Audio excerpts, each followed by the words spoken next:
Oi gente, então eu tô gravando esse vídeo, né, que é de uma aulinha nossa, em que o meu programa não gravou, que era para correção de alguns exercícios, tá? Então vamos a estas correções. Então a primeira correção é do livro 3, do livro de atividades, tá? O terceiro volume do livro de atividades de vocês, página 8. Começamos com o seguinte exercício. Observe o gráfico abaixo, modificando o formato, com base nos dados publicados no site. Então, temos ali a questão do estrangeirismo no Brasil, né? Então, qual é a influência, né, de línguas estrangeiras na nossa língua portuguesa? Temos uma grande quantidade de influência da língua inglesa, depois da língua francesa, italiana, japonesa e depois a espanhola, para depois outras. Isso me surpreendeu muito porque eu não sabia que a influência do francês, do italiano e do japonês eram maiores do que a língua espanhola, que, né, temos países vizinhos aqui perto da gente e a influência é muito menor de línguas espanholas. Eu achei isso muito interessante. Então, utilizando os dados do gráfico acima, comente a presença do estrangeirismo no Brasil. Então, vocês podem colocar, né, que a maior influência do estrangeirismo é da língua inglesa, e quase 80%, né? E aqui tem mais algumas outras coisas que diz, né, que o Brasil é uma língua que não é única, né? Não existe uma língua pura hoje em dia. Por que não existe uma língua pura? Por causa dessas influências, né? Então sempre vai ter influência de alguma outra língua. Se no país tem pessoas de outras culturas vivendo contigo, provavelmente a tua língua vai sofrer modificações, tá? Convive com uma pessoa que chia, né, Samara, que fala o chiadinho, né, e que usa você. Vocês vão acabar usando você. Com o tempo vão chiar quando vão falar algumas palavras, normal. Eu tenho uma amiga que casou com um rapaz que é de Bagé e ela fala de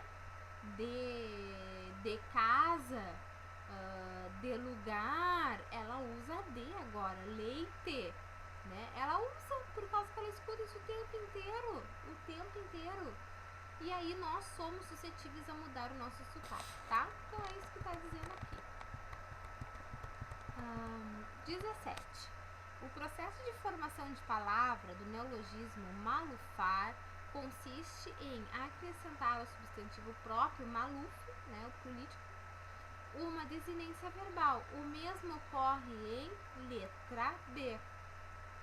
A fúria desse fronte virá lapidar o sonho até gerar o som, como querer caetanear o que há de bom. Então, caetanear, né, foi aí, vem, né, da palavra primitiva que é o Caetano Veloso, e ele foi transformado em um verbo, assim como maluf foi transformado em um verbo com malufar, tá? Essas duas palavras, tanto caetanear quanto malufar, são palavras neologísticas, tá? São palavras que não existem, mas que um músico, um poeta tem essa licença para fazê-la, para escrever, tá? Uma palavra que não existe. Bueno, vamos ao 18. Estrangeirismos. Skate ou skate? Um dos fatores relevantes de variedade linguística são os empréstimos vocabulários, em consequência do intercâmbio cultural, político e econômico entre as nações. Em geral, os países mais poderosos acabam exportando para os países menos poderosos palavras que definem nosso objeto e necessidades em novas eras de conhecimento. Em princípio, não há nada de mal nesse intercâmbio vocabular. A importação de vocabulário está na essência mesmo do crescimento das línguas modernas. Por exemplo, praticamente 50% das palavras de língua inglesa são de origem latina, em decorrência da dominação do Império Romano e mais tarde da dominação dos normandos, embora o inglês seja uma língua não latina. Então ele foi originado de língua latina, mas a essência dele não é de língua latina. Bacana, né? Modernamente temos exemplo fortíssimo no Brasil. O crescimento da informática entre nós acabou importando uma grande quantidade de palavras que deu origem inglesa para designar objetos e funções antes inexistentes. Nesse processo histórico, algumas palavras importadas pegam e se incorporam à língua, adaptando-se foneticamente, isto é, aos sons dos portugueses, e outras são substituídas durante um tempo. A palavra estrangeira transita entre aspas, até se adaptar ou ser substituída por outra. Exemplos: futebol, né, adaptou-se para futebol. Mas corner, de largo ou antigamente, acabou sendo substituída por escanteio. No caso da informática, já se usa salvar no lugar do inglês save, quando poderia ser usado simplesmente gravar. Mas software ainda está à solta, à procura de uma solução.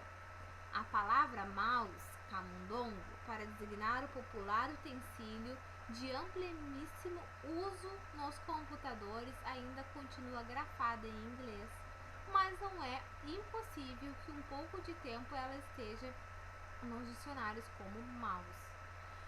Definitivamente incorporada ao nosso léxico, como Aurélio, por exemplo, já oficializou a palavra Mauser, designando um tipo de arma de origem alemã.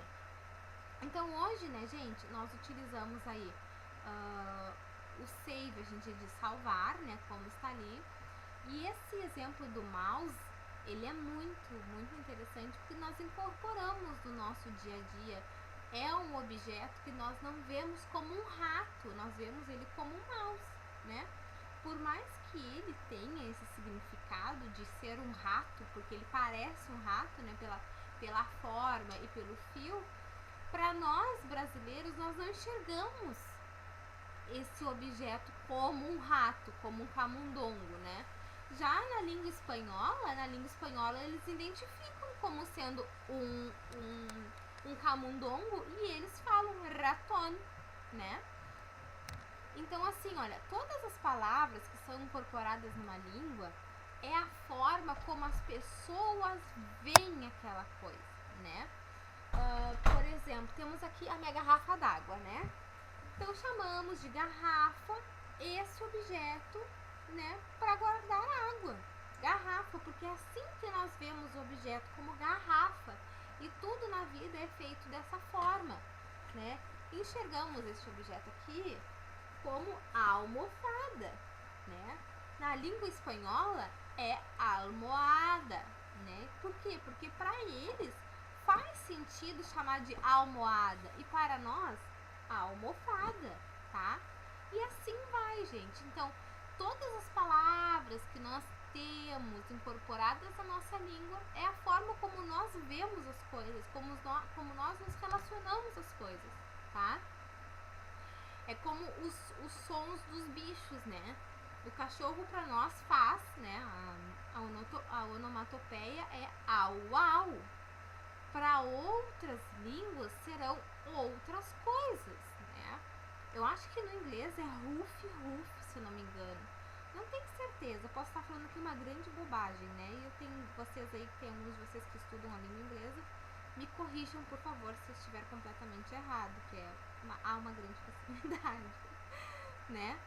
Então, gente, é isso. Então, a forma como a gente nomeia as coisas, em geral, né? Até mesmo os verbos, é porque a gente se relaciona com as coisas no nosso dia a dia e nós a enxergamos dessa forma, tá?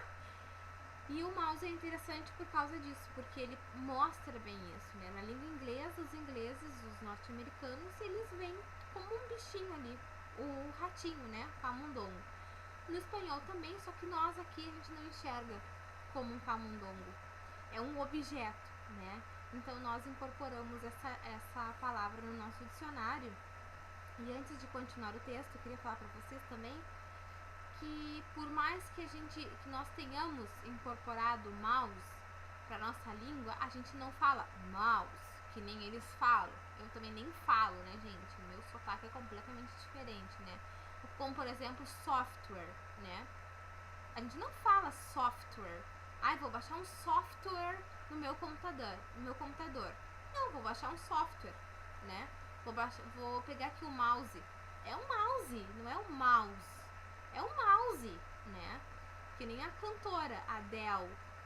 Todo mundo, né?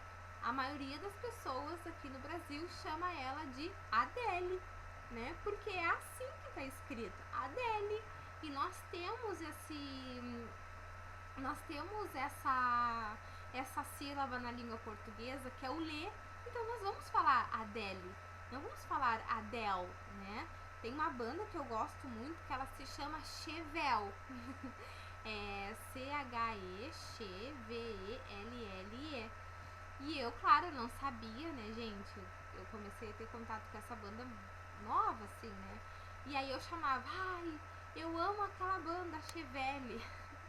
Mas não é Chevelle, é Chevelle.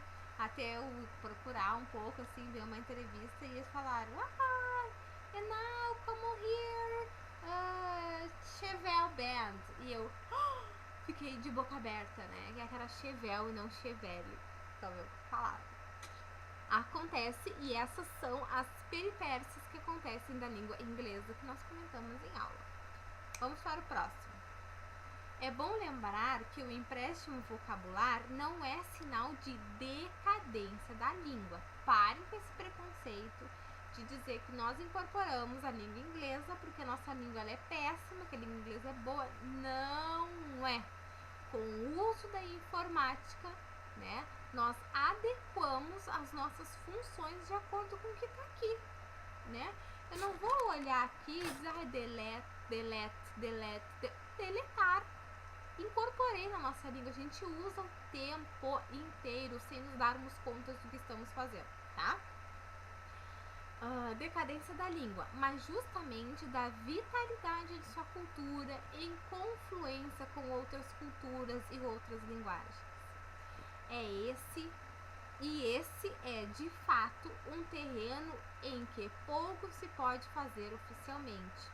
O uso cotidiano da língua, multiplicado na diversificação de atividades de seus milhões de usuários pela fala e pela escrita, acaba separando o joio do trigo, consagrando formas novas e fazendo desaparecer outras.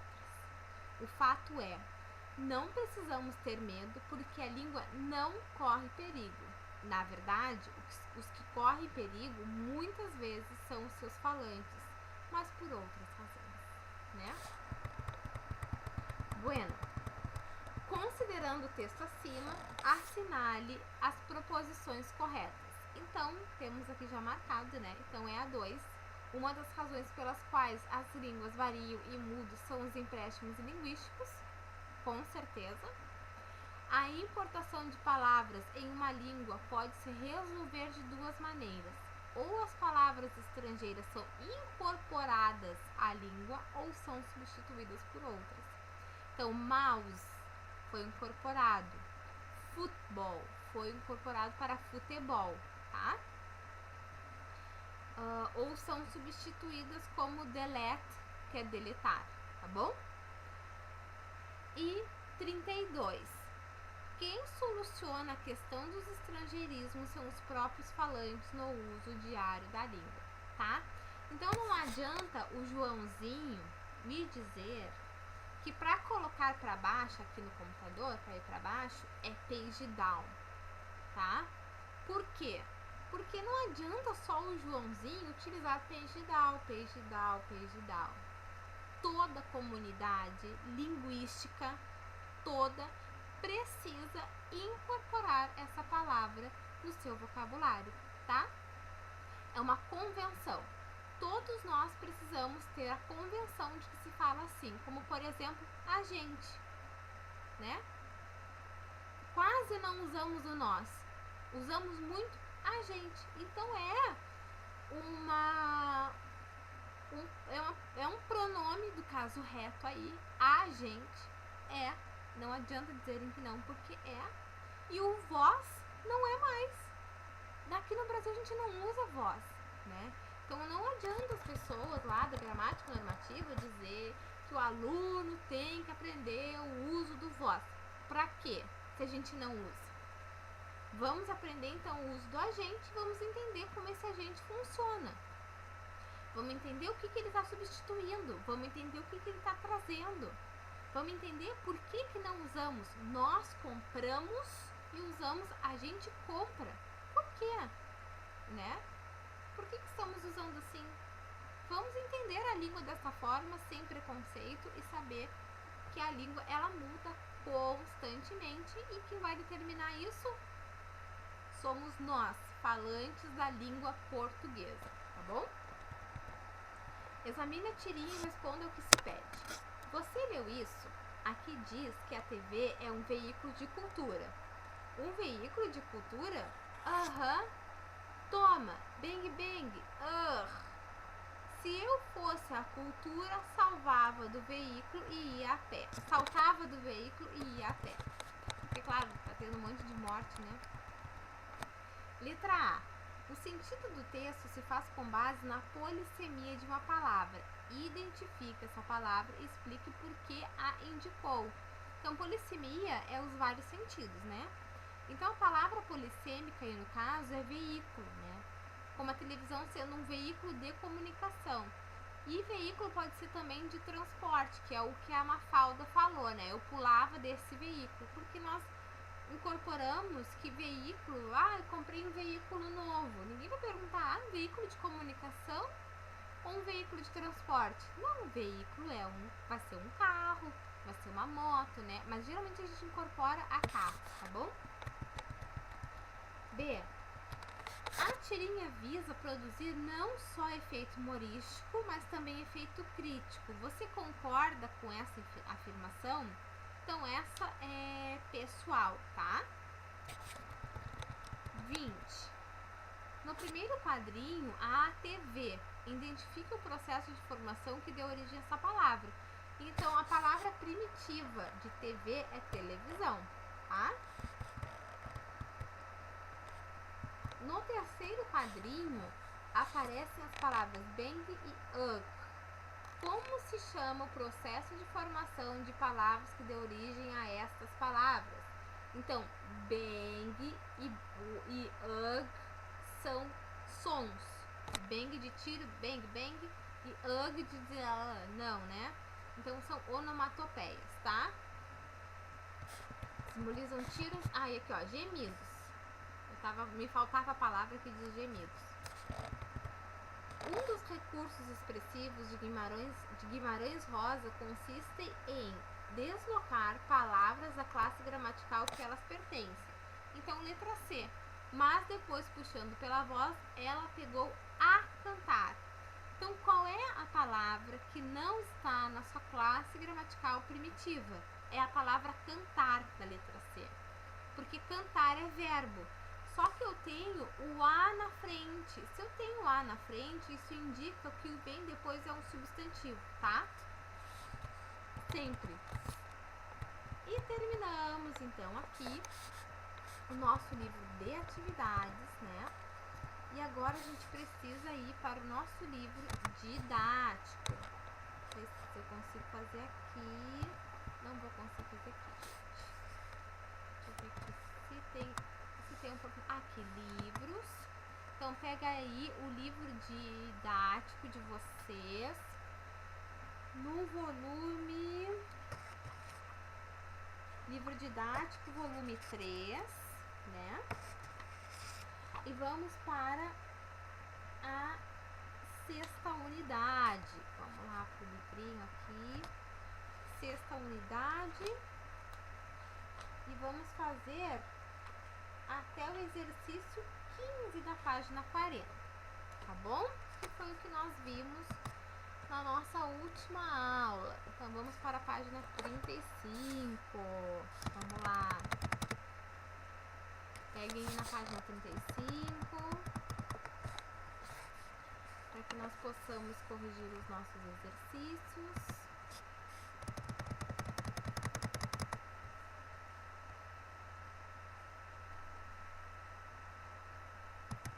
Falta pouquinho, vamos lá.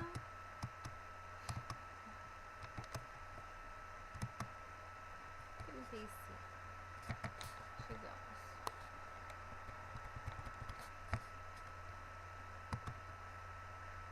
É só a página e continuamos aqui, tá?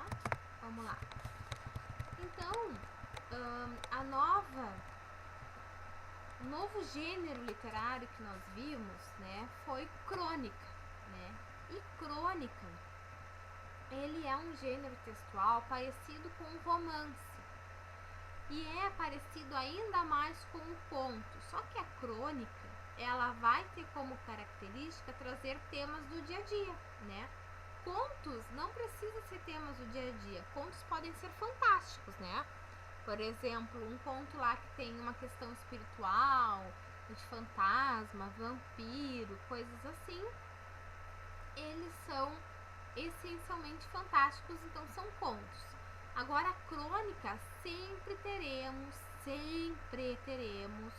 como tema problemas ou qualquer fato que seja relacionado com o dia a dia, tá? Então, vamos ver aqui, ó. Aqui tem crônica dissertativa, narrativa dissertativa, analógica, tá? Tudo isso, analógica, dialógica, analógica de relógio, nada a ver.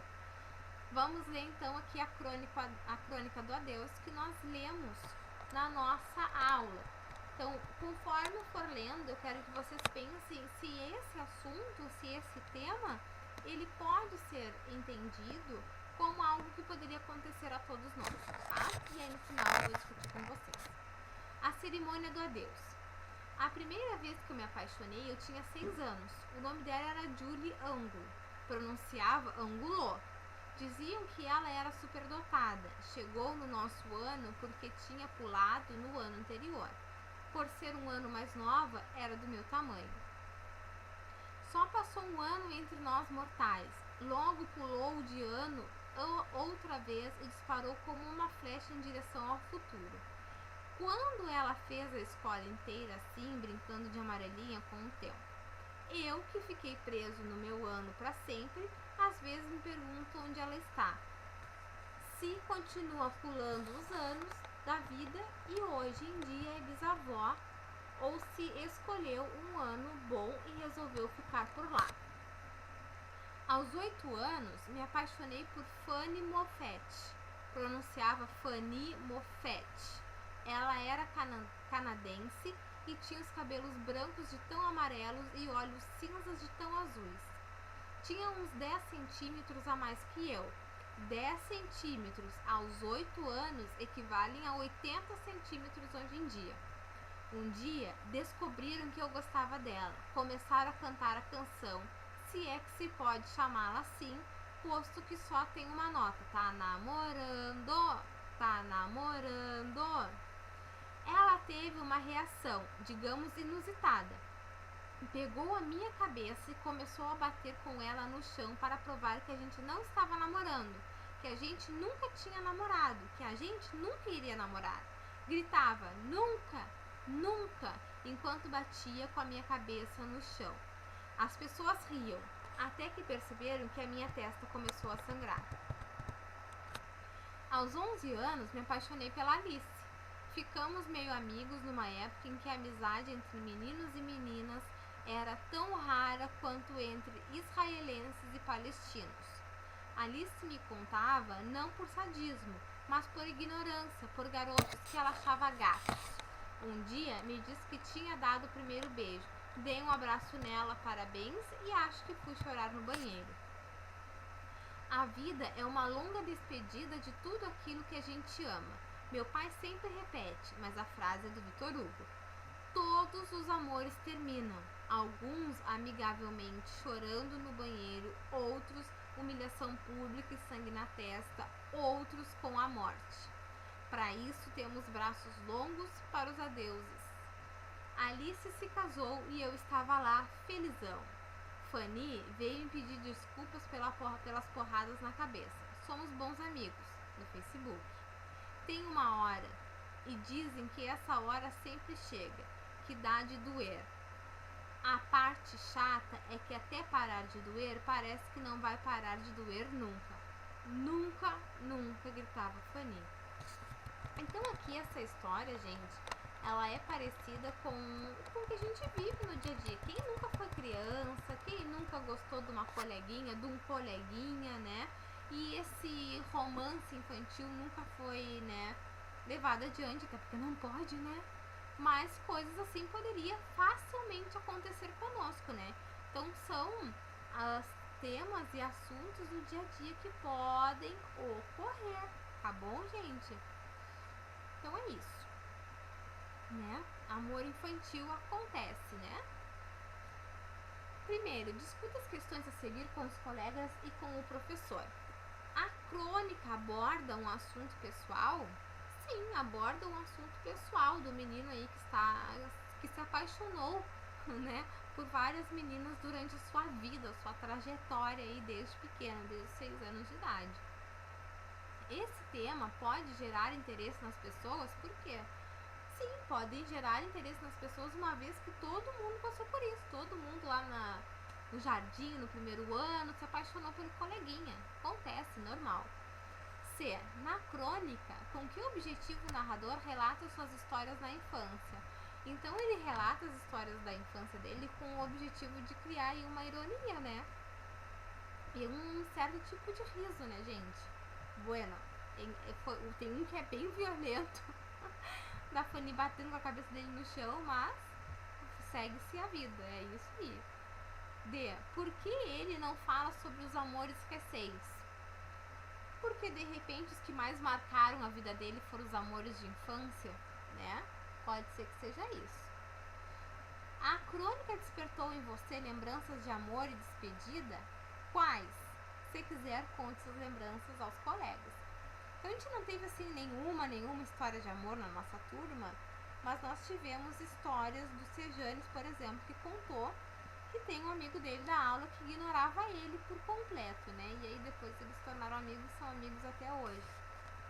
Mas existem bastante histórias de infância, né? 2. Ao falar sobre despedidas, a crônica apresenta alguns momentos de humor. Quais são? Por que o narrador explora o humor? Então, como são situações assim de dor, uma criança, né? A criança ali gosta do coleguinha, gosta da coleguinha, e aí não tem eles não têm esse amadurecimento, né? Esse entendimento do que é o gostar, do que é o querer. E aí, então, ele provocou o humor para não deixar uma coisa assim tão pesada como, por exemplo, a Fanny bater com a cabeça dele no chão, né? Então, os momentos de humor que ele causa, né?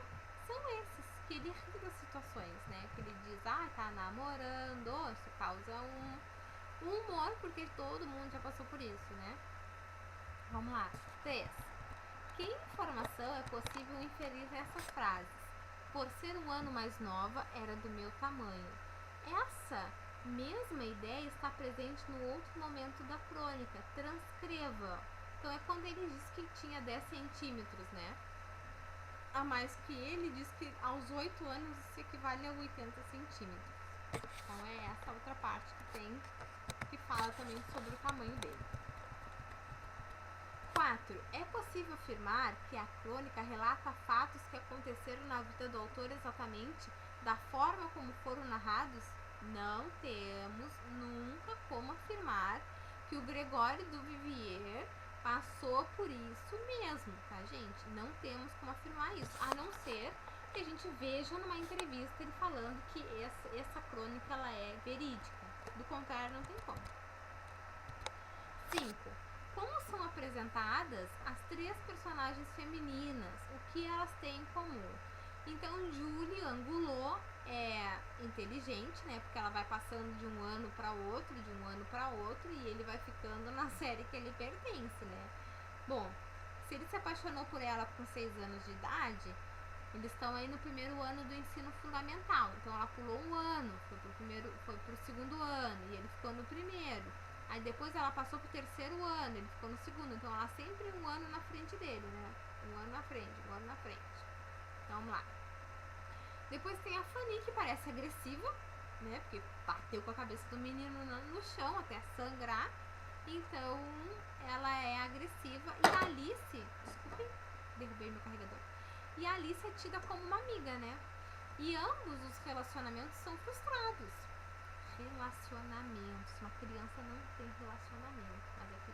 Mas eu falei relacionamento sem querer. Então vamos supor que... O que elas têm em comum? Elas não gostavam dele da mesma forma como ele gostava delas, tá?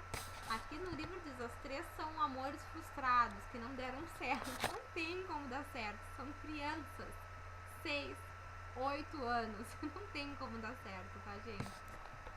Então, ele gostava delas de uma forma que elas não gostavam dele, tá? 6. A crônica, a cerimônia do adeus, é mais parecida com uma notícia de jornal ou com um texto literário. É mais parecida com um texto literário, né? 7. As crônicas geralmente são textos curtos. A que se deve a brevidade desse gênero textual? Elas são curtas porque elas precisam ser rápidas. Elas são curtas porque elas têm um número de personagem e de lugares reduzidos, tá? Por conta disso.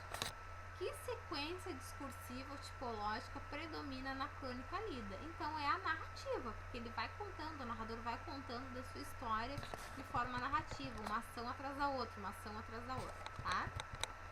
Relacione a sequência discursiva do trecho da crônica. Então, gritava nunca, nunca enquanto batia com a minha cabeça no chão, apenas as pessoas riam. Então é 2, narrativa. Ela era canadense, tinha os cabelos brancos de tão amarelos e olhos cinzas de tão azuis. Tinha uns 10 centímetros a mais que eu. Então tá descrevendo a personagem. Então, 1. Todos os amores terminam, alguns amigavelmente, chorando no banheiro, outros com humilhação pública e sangue na testa, outros com a morte. Então, expositiva, tá expondo o ponto de vista dele aqui de como que as coisas podem terminar, tá? E o último, a narrativa de novo, só passou um ano entre nós mortais. Logo pulou de ano outra vez e disparou como uma flecha em direção ao futuro. Tá? Então fica assim.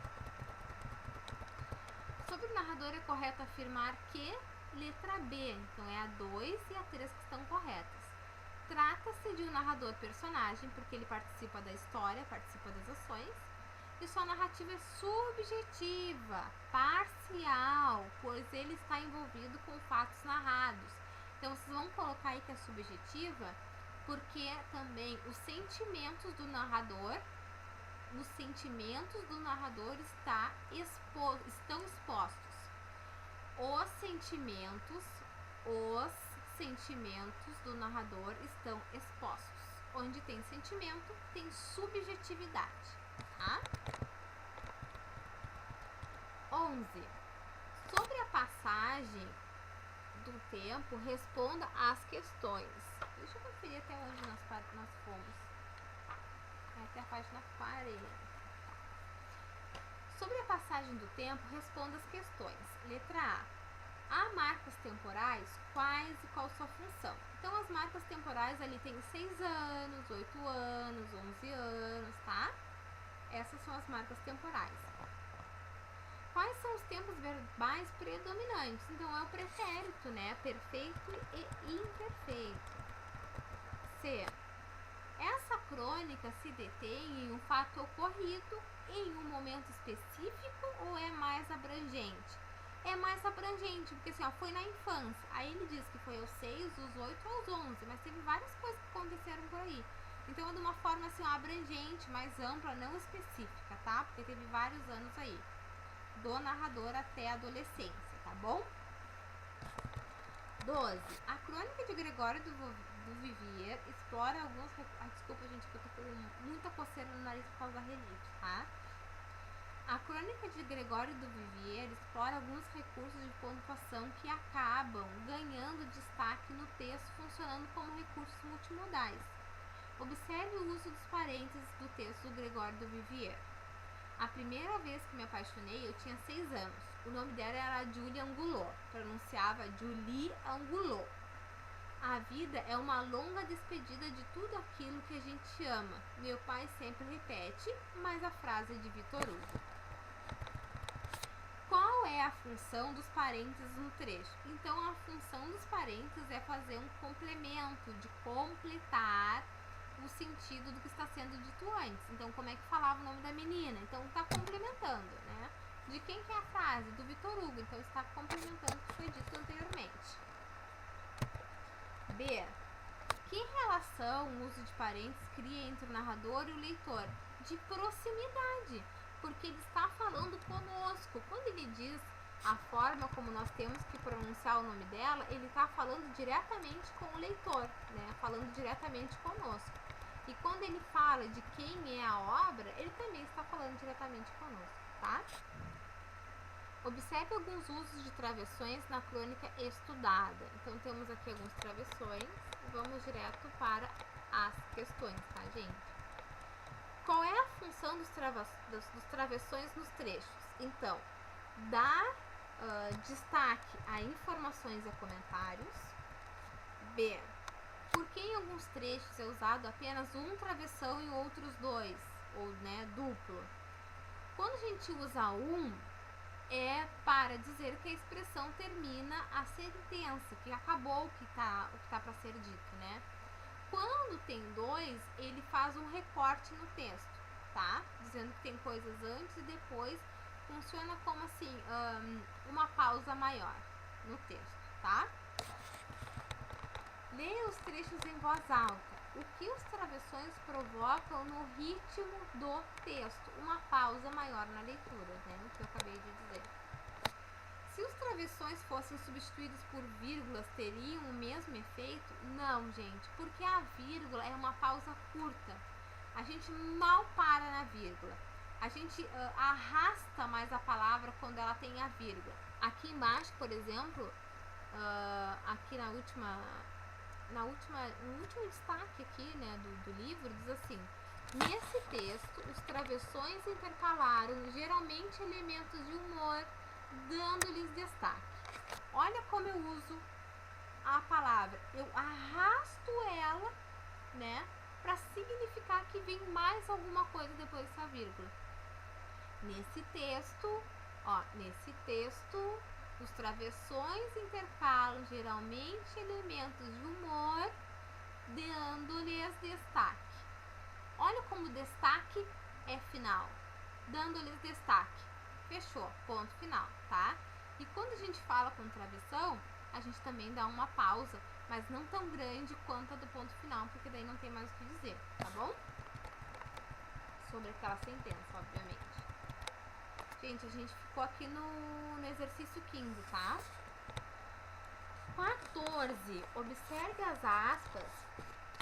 Observe como as aspas foram aplicadas na crônica à cerimônia do adeus. Então, temos várias aspas aqui. O que essas aspas indicam, né? Então, nos dois primeiros, ela indica trechos de uma frase do Vinícius de Moraes. Qual que destaca uma palavra, né? É a que diz gatos. E aí não é só destaque de uma palavra, é também destaque de uma fala, né? Então, tá destacado gato, porque ela tá falando que os meninos são gatos, né? Ou seja, os meninos são bonitos, é um sinônimo para bonito, né? Ao olhar dela, evidentemente. E também significa a fala dessa personagem. E aí na letra C pede, indicam a fala de personagens. Então vocês vão colocar o gatos de novo aí. E quando diz assim, nunca, nunca, também é fala de personagem, tá? Quando ela bate com a cabeça do guri e diz, nunca, nunca, indica a fala. Aquela parte que diz tá namorando, também indica a fala. tá? Qual que indica uma ironia? É quando ele dá parabéns pra ela, não querendo dar. Por quê? Porque ela falou pra ele que está apaixonada por outro, então ele não quer dar parabéns pra ela, tá? Então, paramos no exercício 15, que iremos corrigir na próxima aula, tá bom, gente? Então tá, é isso. Tchauzinho, espero que vocês tenham gostado da correção, que tenha ajudado vocês. Tchau!